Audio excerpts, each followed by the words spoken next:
आमच्या गरिबांचा जीव खायला. आता एखाद्या झोपडपट्टीत काही गुन्हा दाखला असता तर 10 जणांना अरेस्ट करून आणलं असतं. ही तुमची हिंमत आहे. आणि जे लोक पैशाने बलाढ्य आहेत त्यांच्या बाजूने तुम्ही उभे आहेत.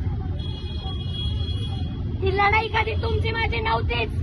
ही लढाई कधी जातीची नव्हतीच. ही लढाई होती प्रस्थापित विरुद्ध गरीब. आम्ही सुद्धा तुमच्या बाजूने उभे राहू जेव्हा तुमच्यावरती अन्याय होईल. यालाच चळवळ म्हणतात. तुम्ही छत्रपती शिवाजी महाराज विसरले. ते लढलं नसतं तर तुमच्या अंगावरती वर्द्या आल्या नसत्या. त्या बायांना इज्जत भेटली नसती. तुम्ही विसरले आणि तुम्ही विकले गेले.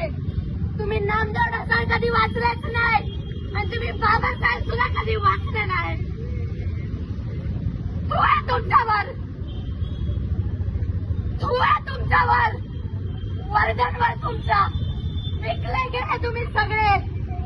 आणि या देशाचे शासन करते लाचार झाले. लाचार 4 दमड्यांसाठी हा देश माझा राहिलाय की नाही हा प्रश्न विचारते.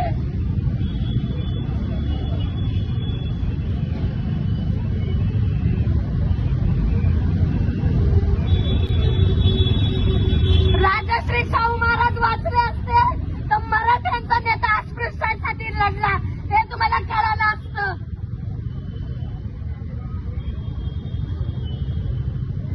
25 वर्षाची पोरगी जाड झाली तुम्हाला म्हणून एवढे पोलीस लावले ते बंदोबस्त.